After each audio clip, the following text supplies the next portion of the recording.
Thanks everybody for coming. This is super exciting. I've been to some of these talks, and it's kind of addicting because it's like I watch some online and I'm like, I gotta go to that, and then you come to it and it's like, whoa, these pastries and coffee is amazing. And then this talk, I was like, how could I have missed these first two? So I'm hoping to make it to all of these talks, and yeah, honored to be here.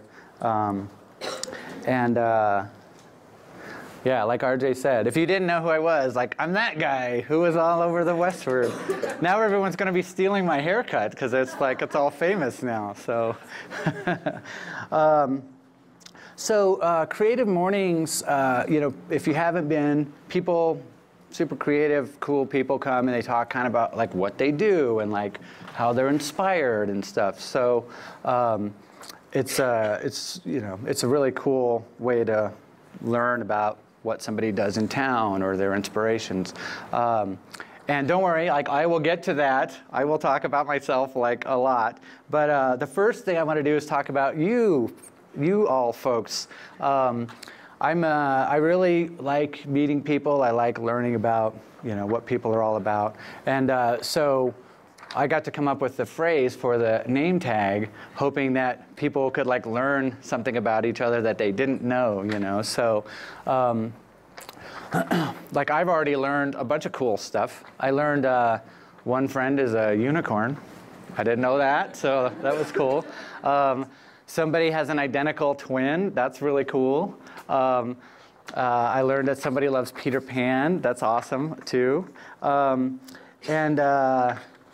I learned that a guy likes to sing in the shower, which don't we all, I guess, but you know. It's just a cool, it's really interesting meeting, you know, meeting people and knowing like what they do, but also what you didn't know about them. So I'm going to talk about that a little. I have kind of a favorite quote. I don't know if I made it up or not. So I was like, oh, before I do this quote, I better like see, you know, if I need to credit somebody with this quote. And so I kind of trace it back to Socrates a little. It was kind of a, so this quote that Socrates apparently said through an interpretation by Plato and then a translation, I know alone because I know that I do not know.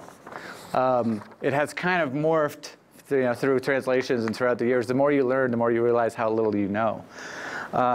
And my quote is, the more you know about someone, the less you know. And so what I find is it's very interesting meeting people, and you know, you kind of knew what they did, or you knew, you know, how you met them, or you met them through a friend. But then the more you know, and you know, the more you talk to somebody, it's like, whoa, this is like, you know, it just opens up into like a giant thing. And I find that really interesting, like, you know, getting to know, getting kind of to the bottom of, you know, what people are about.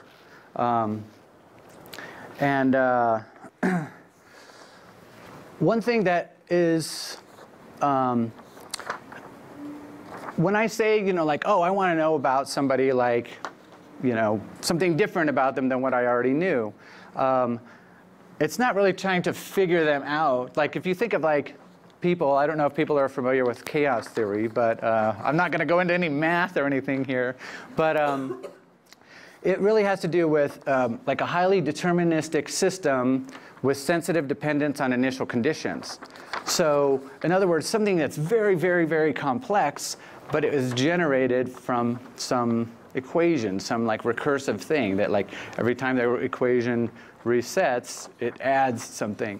And even though like maybe humanity is not totally deterministic, you know, we have free will and you could change your mind at any given time. But I feel like, you know, everything that we've ever seen or done is what makes up who we are now.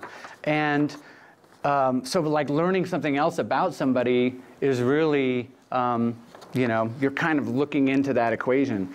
And not trying to say like, you know, people always try to say like, oh, your day job, like how does that relate to your art or whatever? And I was like, I think it, I mean, I'm sure it does, but it also doesn't, right? It's like it's two totally different things. I like doing kind of opposite things. So I feel like you know, you can't, the thing about chaos theory and a recursive equation, it's really hard to go backwards. So it would be, I mean, it would be basically impossible in the sense of like this, you know, deterministic or non-deterministic thing to actually go backwards. And it's kind of an analogy for chaos theory could be a tilt-a-whirl. And actually somebody at my work did a talk like years ago called The Chaotic Dynamics of a Tilt-a-Whirl. And they actually came up with some equations about the tilt-a-whirl and like one car on a tilt-a-whirl and all of the conditions that made its final path. And this was a super cool, nerdy talk where it was actually back in the overhead projector days, you know, before it was actually probably past the overhead projector days, but we're old school, so. But he actually had like some clear slides with pieces of paper, and he could actually move and rotate around the car and rotate around the whole tilt-a-whirl thing. So he was actually trying to get the equation for the tilt-a-whirl going. But then again, you know, you can ride a tilt-a-whirl and not understand, you know, why you're going this way or now this way or what the centripetal force. It's just fun to do. So, you know, and that's life.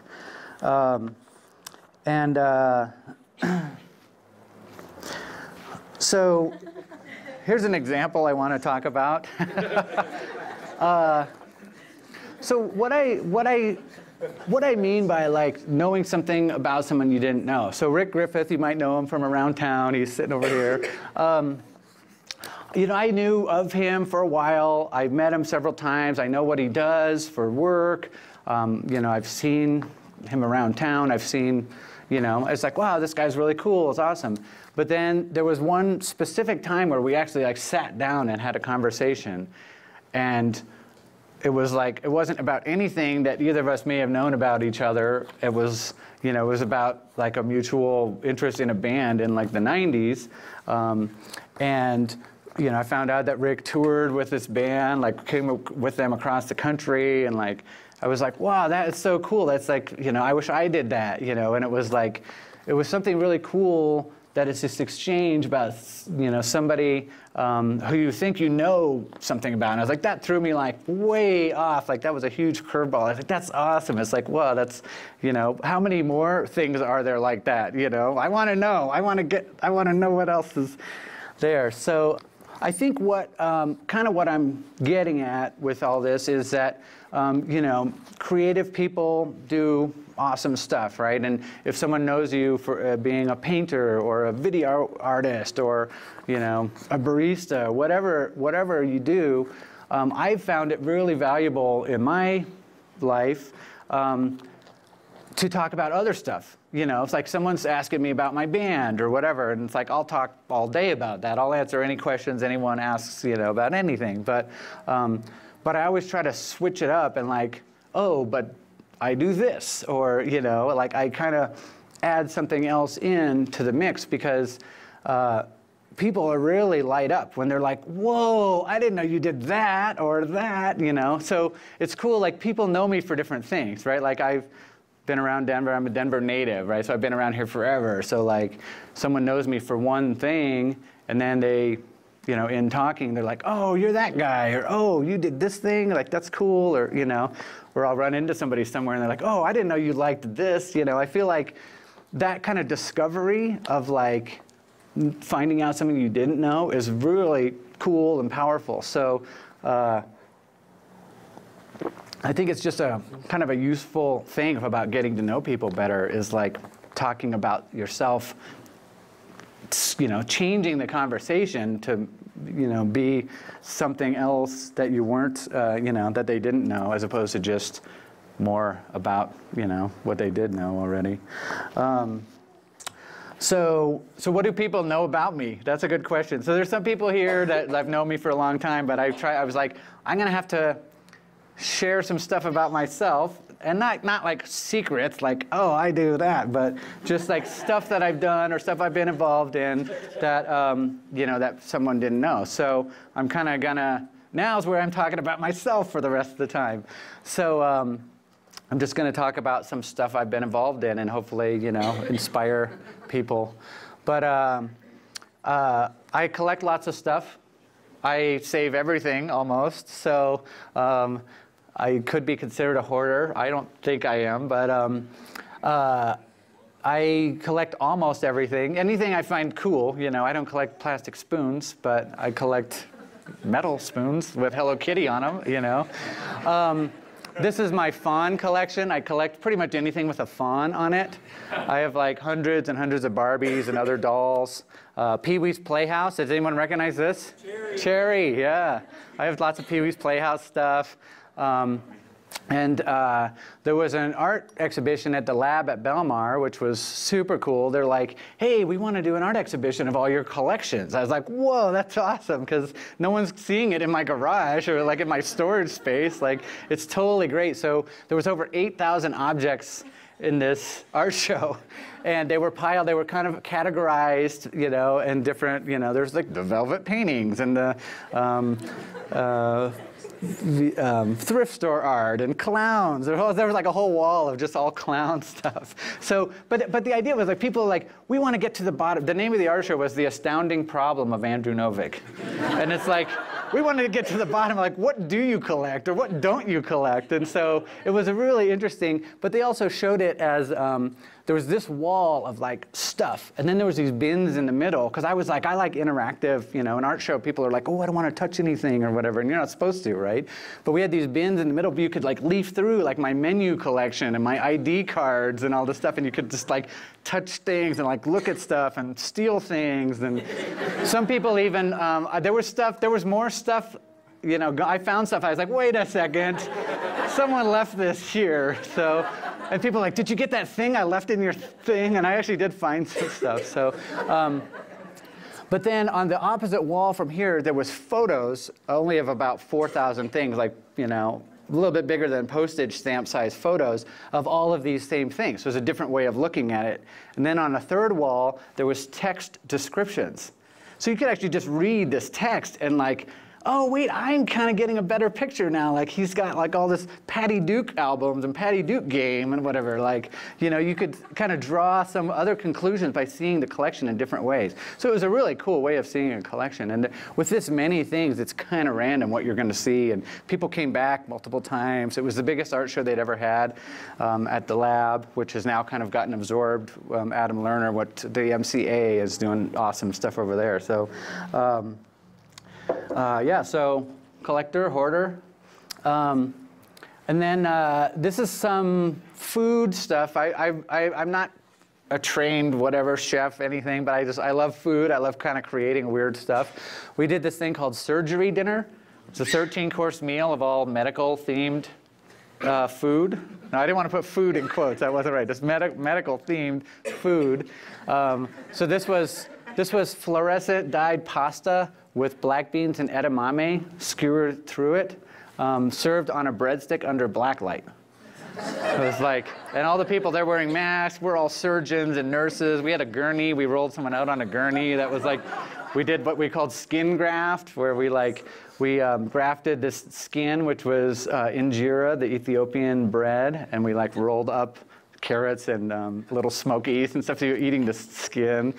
We had human heart-shaped bread with syringes with balsamic vinegar and oil, and it was like it was awesome. It was super cool. This is Thanksgiving on a stick.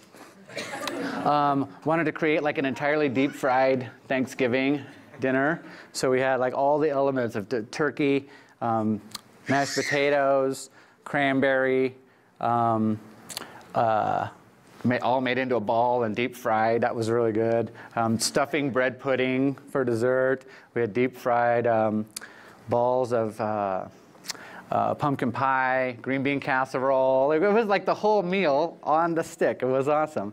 And I had made some. I think this was stuffing bread pudding, which was like, so it took like savory stuffing and made bread pudding, which is really good. It's like insanely good. and then made it into a waffle, which is like one more step of like absurdity, right? And then I created this thing called Horror Brunch up at the Stanley Hotel. There was a film festival, and created the curry pancakes, where you get to pour the red maple syrup over curry and like splatter all over your pancakes. And Here's Johnny breakfast burrito with a plastic axe in it that says red rum in sour cream. So yeah, I've just playing with food. It's awesome. And also one thing to note, like I'm not a one-man show. Like I'm surrounded with awesome, super creative people, and like collaborating with people is like one thing I really love doing. So it's like, you know, coming up with like a crazy idea, and you know, how can we like make money on this? Well, it's like I would never make money on anything, but then that's kind of just some way to quantify it. But it's, you know, it's if I can break even, I'm lucky for sure. And speaking of food. Coming from Denver, hailing from Denver in the 70s, of course, I have a love for Casa Bonita. And I've gone there lots of times. When people come in town, like I always want to take them to this magic place, Casa Bonita. And I've taken people from all over the world. These are some kids from Kazakhstan that I met. I was like, come on, you guys got to go to Casa Bonita. It's really awesome. I've taken people from France, Germany, Italy. But then, you know, after several years ago, once Casa Bonita was on South Park, then everyone came in town. They're like, we got to go to this Casa Bonita place, you know? So I was like, oh, that was like my big secret. I was going to like take you to this place that, you know, this magic place that you've never heard of, and now everyone's heard of it. But this is a rare photo of my wife at Casa Bonita. She seldom goes to, she's not a fan of it at all. She seldom goes to Casa Bonita, but I was able to capture a picture. Every time I go, this is inside Black Bart's cave. Every time I go, I try to get pictures of whomever I'm with inside Black Bart's cave. Hundreds. I have hundreds of them. It's awesome. It's always just recreating the same picture. And I calculated a couple years ago, I've actually been to Casa Bonita over 200 times. That was a couple years ago. It's probably like 240 by now. So, yeah. And you know, some people don't like the food, whatever. I think I actually like it. It's, you know, it's just familiarity. It's like, whoa, you know, it's like I always get the exact same thing. Yeah. It's not as bad as everyone says. I did an art show last year. You know, I've been taking food pictures like since cameras were invented. Like I love food, and so, I mean, now everyone's taking food pictures and Instagramming everything. But this is 20 years of insane, awesome desserts that I ate. 1,000 5x7 pictures of desserts that I ate. And it's not every dessert. I don't take pictures of everything I eat. That's a misnomer. People are like, he always photographs his meal. Or like, you know, this is not every dessert I ate by any means. I love desserts way more than even this. But I take pictures of, you know, something new, something I've never had before, a meal in another country or whatever. So this was a cool, you could look at that, you know, for hours and see what you know, where I've been. I'm also interested in blood a little bit. I'm not sure exactly why. My mom was a phlebotomist growing up. That's someone who takes blood.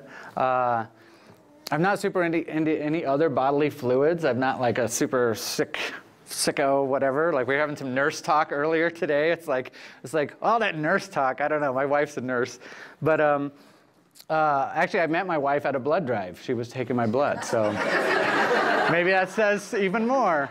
But I did this art show this past year, and I was like, you know, everything's all bloody now with like zombie culture, and you know, everything's like super. You know, people are dressing up their kids covered in blood and stuff. It was totally awesome.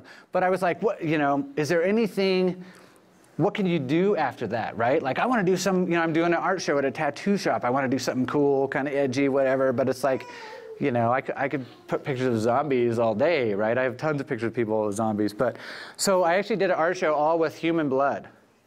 And I was like, is human blood going to be like really intense and extreme? Or is it going to look kind of fakey and like unreal? Because, you know, with stage blood and people dressing up and you know, you watch CSI, there's like big bodies like splayed open on the operating table or whatever. It's like the culture has come that far. And so I was like, how, you know, would it be extreme to use real blood, how will it look? And so I did it. It was awesome. It came out really great. It wasn't super shocking. People really found it very interesting. And like, everyone wants to know, like, well, where did the blood come from then? And like, each model donated their own blood for their photo shoot. So we would like set up the shot. My wife, Janine, who's a nurse, came as like, you know, I even put an ad on Model Mayhem. It was like, you know, to be a model for a shoot featuring human blood. You know, it's like, who's going to answer that ad? I was really curious to see. Actually, I had more people answer the ad than I could even shoot. And then a bunch of friends of mine, like, I want to do it, I want to do it. So I didn't think anyone would even want to do it. I was going to do all strangers. But yeah, so it was like super safe, and it's like your blood's taken by a registered nurse, and then we're just going to get it all over you or whatever. And so it was super awesome, really great response. It was not even that shocking, I think, in a lot of ways. It was just very interesting, you know, it was cool. I think this was actually my first art show of photography in 2000 called Candy Cuts and Bruises. And I had just, I mean, I'm a snapshot guy. Like, I don't have lights and photo, whatever. I always have a camera at the ready. And if I see something cool, like, I photograph it, you know. And I do that for years and years and years. And then it's like, at some point, I was like, oh, yeah, I've been taking pictures of all these desserts. I'm going to do an art show. Like, what would it look like to have all these dessert pictures all in one place? You know, that's always my thought, is like, I'm taking these pictures. But I have those pictures of like, you know, women in really extreme, cool colored makeup, colored wigs and stuff. So that was like this candy. And then cuts and bruises. If anyone's got like a massive scrape or bleeding, or it's like, oh, can I get a picture of that? That's really cool. But not with any bigger idea in mind. It's just something I'm interested in. But then I put these pictures of these various ailments on this mannequin, kind of roughly where the picture was. So this is like a you know, day of surgery, you know, first take off of the gauze, and this was like a massive leg scrape and another leg scrape and an arm bruise. I thought it would be cool to like hang it on the mannequin, like where, you know, where that ailment was or whatever. I'm kind of known a little bit around town as a Peeps expert. I always been interested in Peeps, and it's such a crazy thing. You can like eat a marshmallow, but it's crunchy because of that granulated sugar. Like, I love that. That's the best marshmallow. It's like a marshmallow that has like the sugar crunch.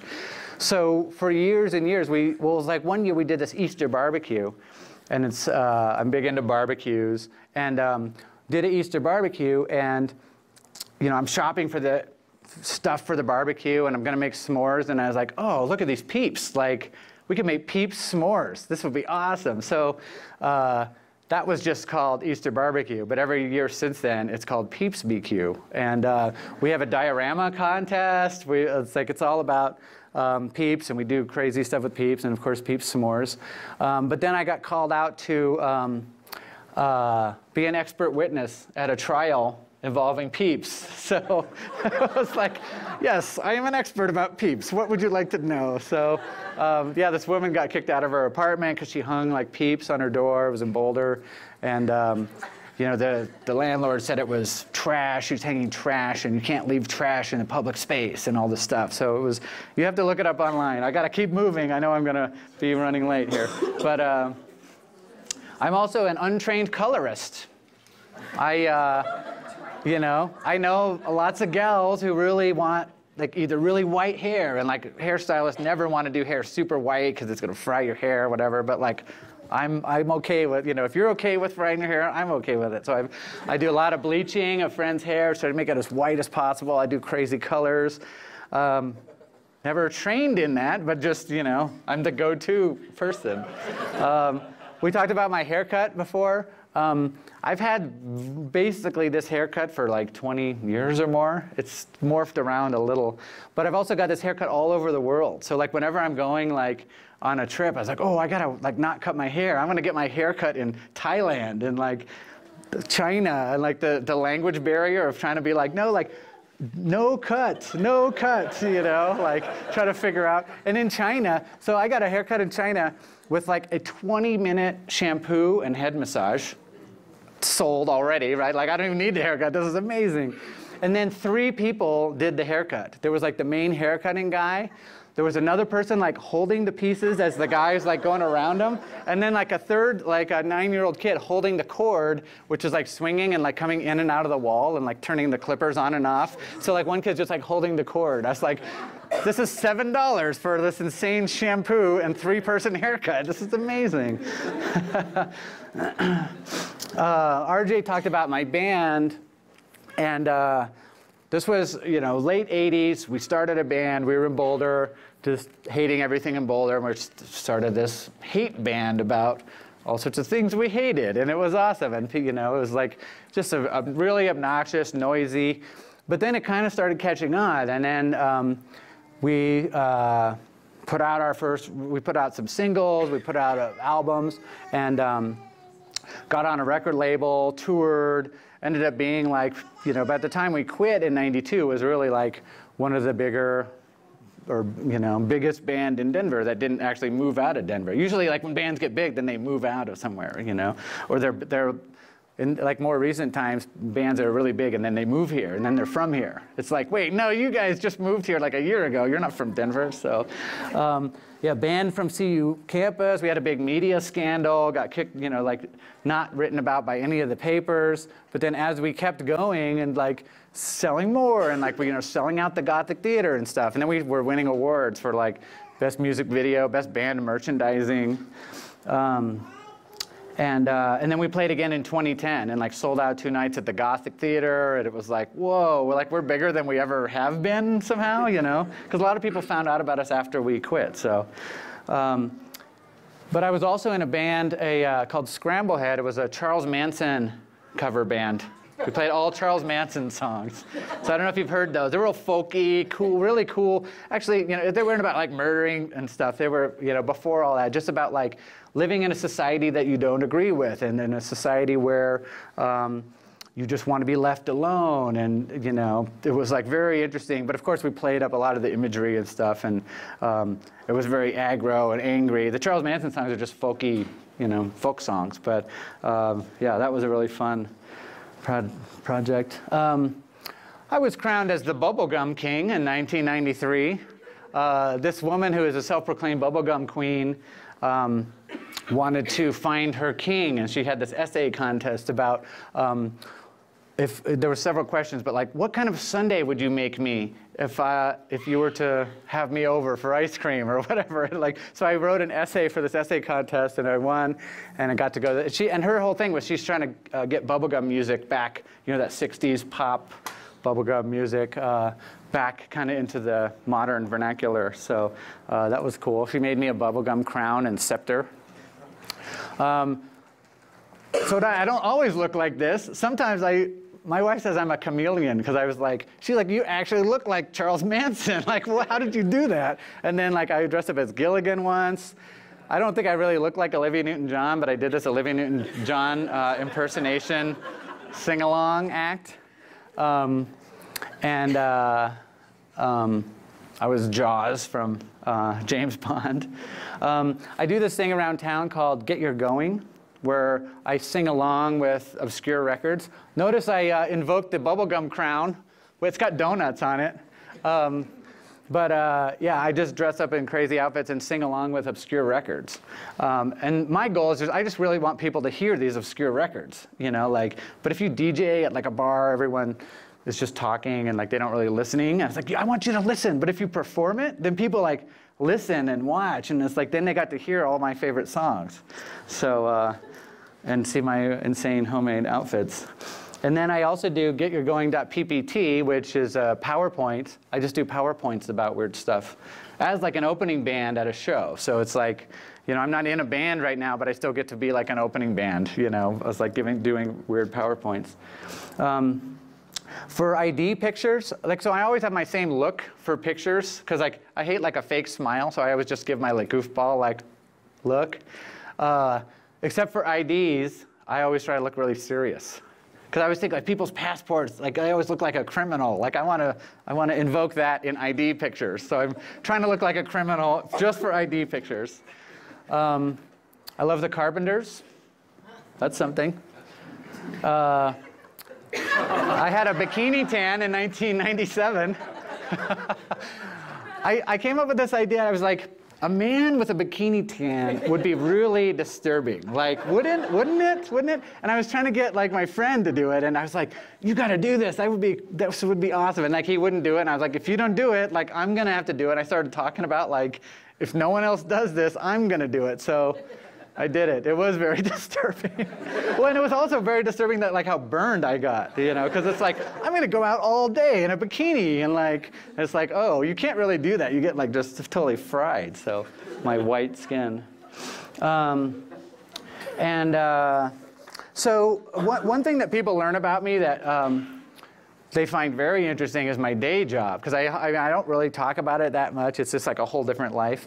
But I actually work for the federal government, which is kind of weird in and of itself. I have since 1987, so don't count the years, but it's a long time. So my student job in college, I was going to school at CU for electrical engineering, and got this work-study job as working in time and frequency department. It's up in Boulder, where the atomic clock is. And I'm a metrologist. I measure stuff. I measure time to sub-nanoseconds, like picosecond kind of stuff we're talking, you know. So that would be like some frequency with 12 zeros after it. Like it's like that kind of low uncertainty measurements of time. So time dissemination, like getting, you know, the time of day out there, you know, to the world, but also measuring, you know, comparing two atomic clocks that are basically the same, but no two frequencies are exactly the same. Like how far off are they? You know, they're like maybe only off by like a nanosecond over the course of a whole day. So it's a very interesting, kind of fascinating job. I love it. It's cool. Could talk about it all day, but I think I'm like over my time. But I want to have some time for questions. So I hope there's some time. But find me on Facebook, iSaveEverything.com. I have a music video on there I did. I've done a couple of music videos for bands and stuff. I really like doing that. I have some cards here I had brought to Artopia just to hand out to people, because as everyone's like blasting by your art show at Artopia, like I was handing out stuff because no one's going to remember anything. But I have some of these left. It's kind of like my CV of like weird events and stuff on the back. It's got my surgery dinner picture on it, but feel free to grab that. And want to thank everybody for coming, and thank Creative Mornings, RJ, Sydney, awesome, thanks for having me. It's cool, and hopefully you can come to more. And this video and all the other talks will be online or are online, so it's cool to be able to watch.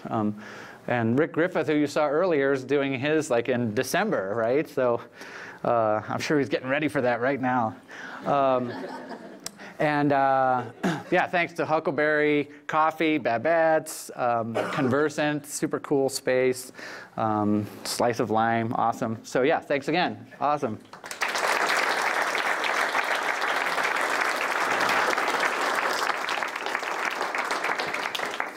Does anyone have any questions?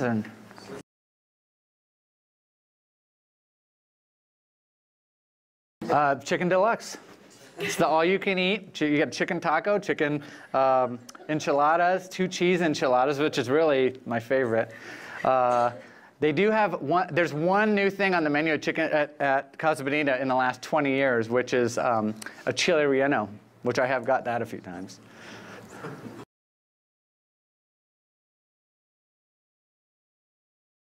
I have microwaved a peep. It's pretty fun. I got this cool kit somewhere at like a dollar store. It's a microwave marshmallow maker, and it was like it's this grid of things. So you stick toothpicks and you stick marshmallows on them, and there's like little light bulbs in there. When you turn on the microwave, all the lights are like flashing. I was like, is this safe? This doesn't seem safe. Sweet. But then all the marshmallows are like getting bigger and bigger, and then they all start sticking together. It's pretty cool. Somebody else had a hand.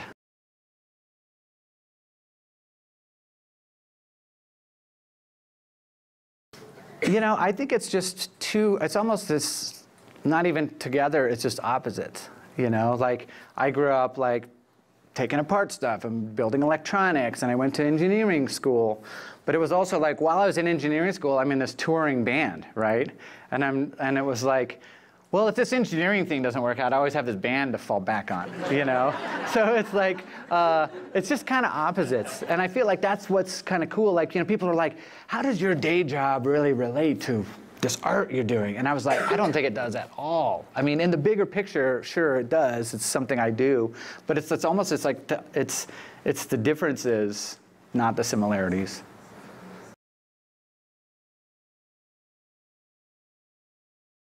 Sometimes, you know, I don't talk about it a lot at work because it's like I have, you know, kind of a thing. But then, like, I've been on the cover of Westward twice now, and like our division chief, like the big boss, he puts it like outside his office on the bulletin board. I was like, oh no.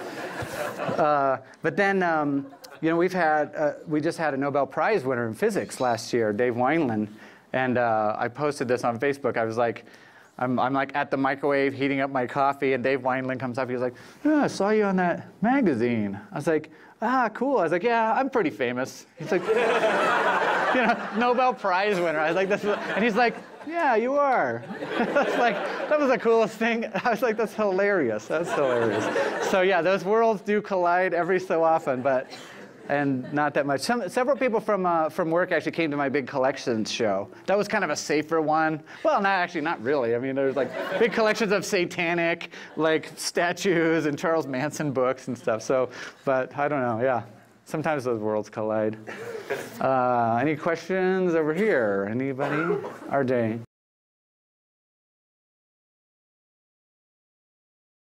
We just trashed Quigley's, basically. Quigley's, which is now called Club 156. But we were playing there a bunch because they were always like, you guys got to play, you guys got to play. And it was early on in our stuff, and we're like, we don't want to play there anymore. It's like it's just like, it never sounds good. It's just like, we're just like, we got to just somehow get past this. But we don't want to be this jerk band. It was like, we don't want to play this club anymore, you know? So we just like, we had a show, and we invited this band or this performance art thing called the Haters to come, and they just come and just destroy everything. And like, they don't destroy the club, they bring in a bunch of stuff. They brought in file cabinets and couches and big pieces of metal and stuff, and they create this entropy. I mean, look them up, the Haters out of San Francisco. They create this entropy of like banging on things and like ripping up things, and then they kind of start getting the audience involved, and then the audience comes up and's banging on stuff. They brought this box of still warm hot dogs from the CU football game, and it was like hot dogs were flying and all this stuff. And so, then and then there's all these smoke bombs went off, which was like really the real actual problem. And so then all the people, everyone's like destroying everything, right? And it was just, you get out this aggression, it's super awesome. I've never seen anyone get hurt at one of these shows, even though you know, the chances seems high. But then they left, like they were gone. It still went on for like 10 minutes after they were gone, because it's like they created it, and now it's its own thing. So then, of course, and then we left, because we're like, we're not sticking around to see how this pans out. It's all captured on video too, which is awesome. But so then they're like, you guys don't think you're getting paid for that, right? Like, you trashed this club. I was like, well, that wasn't us. That was this other group. But like, I was like, they just trashed what they brought. Like, they didn't actually, I mean, maybe a stain on the carpet. It was like, they didn't break anything, whatever, but like, there was all this letter writing campaign to the Colorado Daily, which was hilarious. I was like complaining about the show. I was like, I can't believe CU campus would have such a concert like this and bring this, whatever. And then I would write a response to that. Like, so I was like having my own like letter writing campaign. It was hilarious. It was hilarious. And so, of course, not only did they not ever want to have us back, but they would actually call future venues and say, like, these guys are going to ruin your club, don't have them play. I mean, they were really like had it out for us, you know. But then we actually showed the movie just last year, this video. The guys one guy, Pablo Quijolseth, is still there running the International Film Series. He was one of the two guys who set up that show, and I know him now, like, where you can laugh about it. But he actually showed the video of us like trashing Quigley's on campus. So we're like back on campus 20 years later. It was awesome. Well, thank you, Andy. Yeah, thanks.